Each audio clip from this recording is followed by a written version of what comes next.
Ender's Game, Chapter 1, Third. I've watched through his eyes. I've listened through his ears. And I tell you, he's the one. Or at least as close as we're going to get. That's what you said about the brother. The brother tested out impossible. For other reasons. Nothing to do with his ability. Same with the sister. And there are doubts about him. He's too malleable. Too willing to submerge himself in someone else's will. Not if the other person is his enemy. So what do? Surround him with enemies all the time? If we have to. I thought you said you liked this kid. If the buggers get him, they'll make me look like his favorite uncle. All right, we're saving the world after all. Take him. The monitor lady smiled very nicely and tousled his hair and said, Andrew, I suppose by now you're just absolutely sick of having that horrid monitor. Well, I have good news for you. That monitor is going to come out today. We're going to take it right out, and it won't hurt a bit. Ender nodded. It was a lie, of course, that it wouldn't hurt a bit, but since adults always said it when it was going to hurt, he could count on that statement as an accurate prediction of the future. Sometimes lies were more dependable than the truth. So, if you'll just come over here, Andrew, just sit right up here on the examining table. The doctor will be in to see you in a moment. The monitor gone. Ender tried to imagine the little device missing from the back of his neck. I'll roll over on my back in bed, and it won't be pressing there. I won't feel it tingling and taking up the heat when I shower. And Peter won't hate me anymore. I'll come home and show him that the monitor's gone, and he'll see that I didn't make it either. That I'll be just a normal kid now, like him. That won't be so bad then. He'll forgive me that I had a monitor a whole year longer than he had his. We'll be not friends, probably. No, Peter was too dangerous. Peter got so angry. Brothers, though, not enemies, not friends, but brothers, able to live in the same house. He won't hate me. He'll just leave me alone, and when he wants to play buggers and astronauts, maybe I won't have to play. Maybe I can just go read a book. But Ender knew, even as he thought it, that Peter wouldn't leave him alone. There was something in Peter's eyes when he was in his mad mood, and whenever Ender saw that look, that glint, he knew that the one thing Peter would not do was leave him alone. I'm practicing piano, Ender. Come turn the pages for me. Oh, is the monitor boy too busy to help his brother? Is he too smart? Got to go kill some buggers, astronaut? No, I don't want your help. I can do it on my own, you little bastard, you little third. This won't take long, Andrew, said the doctor. Andrew nodded. It's designed to be removed, without infection, without damage. But there'll be some tickling, and some people say they have a feeling of something missing. You'll keep looking around for something you were looking for, but you can't find it, and you can't remember what it was. So I'll tell you. It's the monitor you're looking for, and it isn't there. In a few days, that feeling will pass. The doctor was twisting something at the back of Ender's head. Suddenly, a pain stabbed through him like a needle from his neck to his groin. Ender felt his back spasm, and his body arched violently backward. His head struck the bed. He could feel his legs thrashing, and his hands were clenching each other, wringing each other so tightly that they arched. Dee Dee, shouted the doctor, I need you. The nurse ran in, gasped, Got to relax these muscles. Get it to me now. What are you waiting for? Something changed hands. Enders could not see. He lurched to one side and fell off the examining table. Catch him, cried the nurse. Just hold him steady. You hold him, doctor. He's too strong for me. Not the whole thing. You'll stop his heart. Ender felt a needle enter his back just above the neck of his shirt. It burned, but wherever in him the fire spread, his muscles gradually unclenched. Now he could cry for the fear and the pain of it. Are you all right, Andrew? The nurse asked. Andrew could not remember how to speak. They lifted him onto the table. They checked his pulse, did other things. He did not understand it at all. The doctor was trembling. His voice shook as he spoke. They leave those things in the kids for 3 years. What do they expect? We could have switched him off. Do you realize that? We could have unplugged his brain for all time. When does the drug wear off? Asked the nurse. Keep him here for at least an hour. Watch him. If he doesn't start talking in 15 minutes, call me. Could have unplugged him forever. I don't have the brains of a bugger. He got back to Miss Pumphrey's class only 15 minutes before the closing bell. He was still a little unsteady on his feet. Are you all right, Andrew? Asked Miss Pumphrey. He nodded. Were you ill? He shook his head. You don't look well. I'm okay. You'd better sit down, Andrew. He started toward his seat but stopped. Now, what was I looking for? I can't think what I was looking for. Your seat is over there, said Miss Pumphrey. He sat down, but it was something else he needed, something he had lost. I'll find it later. Your monitor, whispered the girl behind him. Andrew shrugged. His monitor, she whispered to the others. Andrew reached up and felt his neck. There was a Band-Aid.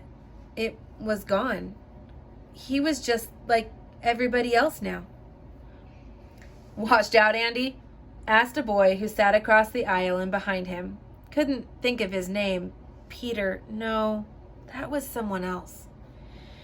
Quiet, Mr. Stilson, said Miss Pumphrey. Stilson smirked. Miss Pumphrey talked about multiplication.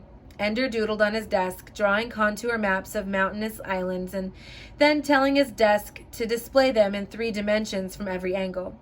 The teacher would know, of course, that he wasn't paying attention, but she wouldn't bother him. He always knew the answer, even when she thought he wasn't paying attention. In the corner of his desk, a word appeared and began marching around the perimeter of the desk. It was upside down and backward at first, but Ender knew what it said long before it reached the bottom of the desk and turned right side up. Third.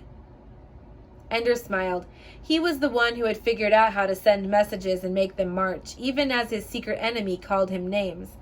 The method of delivery praised him. It was not his fault he was a third. It was the government's idea. They were the ones who authorized it. How else could a third like Ender have got into school? And now the monitor was gone. The experiment entitled Andrew Wiggin hadn't worked out after all. If they could, he was sure they would like to rescind the waivers that had allowed him to be born at all. Didn't work, so erase the experiment. The bell rang. Everyone signed off their desks or hurriedly typed in reminders to themselves. Some were dumping lessons or data into their computers at home. A few gathered at the printers, while something they wanted to show was printed out. Ender spread his hands over the child-sized keyboard near the edge of the desk and wondered what it would feel like to have hands as large as a grown-up's. They must feel so big and awkward, thick, stubby fingers and beefy palms. Of course, they had bigger keyboards, but how could their thick fingers draw a fine line the way Ender could? A thin line so precise that he could make it spiral 79 times from the center to the edge of the desk without the lines ever touching or overlapping. It gave him something to do while the teacher droned on about arithmetic. Arithmetic! Valentine had taught him arithmetic when he was 3. Are you all right, Andrew? Yes, ma'am. You'll miss the bus. Andrew nodded and got up. The other kids were gone. They would be waiting, though. The bad ones. His monitor wasn't perched on his neck, hearing what he heard and seeing what he saw. They could say that what they liked. They might even hit him now. No one could see them anymore, and so no one would come to Ender's rescue. There were advantages to the monitor, and he would miss them. It was Stilson, of course. He wasn't bigger than most other kids, but he was bigger than Ender, and he had some others with him. He always did. Hey, Third! Don't answer. Nothing to say. Hey, Third, we're talking to you, Third. Hey, bugger lover, we're talking to you. Can't think of anything to answer. Anything I say will make it worse, so we'll say nothing. Hey, Third. Hey, Turd, you flunked out, huh? Thought you were better than us, but you lost your little birdie, 30, got a Band-Aid on your neck. Are you going to let me through? Ender asked. Are we going to let him through? Should we let him through? They all laughed. Sure, we'll let you through. First, we'll let your arm through, then your butt through, then maybe a piece of your knee. The others chimed in now. Lost your birdie, 30. Lost your birdie, 30. Stilson began pushing him with one hand. Someone behind him then pushed him towards Stilson. Seesaw, Marjorie Daw, somebody said. Tennis, ping pong. This would not have a happy ending. So Ender decided that he'd rather not be the unhappiest at the end. The next time Stilson's arm came out to push him, Ender grabbed at it. He missed. Oh, gonna fight me, huh? Gonna fight me, 30? The people behind Ender grabbed at him to hold him. Ender did not feel like laughing, but he laughed. You mean it takes this many of you to fight 1/3? We're people, not thirds, turd face. You're about as strong as a fart. But they let him go. And as soon as they did, Ender kicked out high and hard, catching Stilson square in the breastbone. He dropped. It took Ender by surprise. He hadn't thought to put Stilson on the ground with one kick. It didn't occur to him that Stilson didn't take a fight like this seriously, that he wasn't prepared for a truly desperate blow. For a moment, the others backed away, and Stilson lay motionless. They were all wondering if he was dead. Ender, however, was trying to figure out a way to forestall vengeance, to keep them from taking him in a pack tomorrow. I have to win this now, and for all time, or I'll fight it every day and it'll get worse and worse. Ender knew the unspoken rules of manly warfare, even though he was only 6. It was forbidden to strike the opponent who lay helpless on the ground. Only an animal would do that. So Ender walked to Stilson's supine body and kicked him again, viciously, in the ribs. Stilson groaned and rolled away from him. Ender walked around him and kicked him again in the crotch. Stilson could not make a sound. He only doubled up, and tears streamed out of his eyes. Then Ender looked at the others coldly. You might be having some idea of ganging up on me. You could probably beat me up pretty bad. But just remember what I'd do to people who try to hurt me. From then on, you'd be wondering when I'd get you and how bad it would be. He kicked Stilson in the face. Blood from his nose spattered the ground nearby. It wouldn't be this bad, Ender said. It would be worse. He turned and walked away. Nobody followed him. He turned a corner into the corridor leading to the bus stop. He could hear the boys behind him saying, Geez, look at him, he's wasted. Ender leaned his head against the wall of the corridor and cried until the bus came. I'm just like Peter.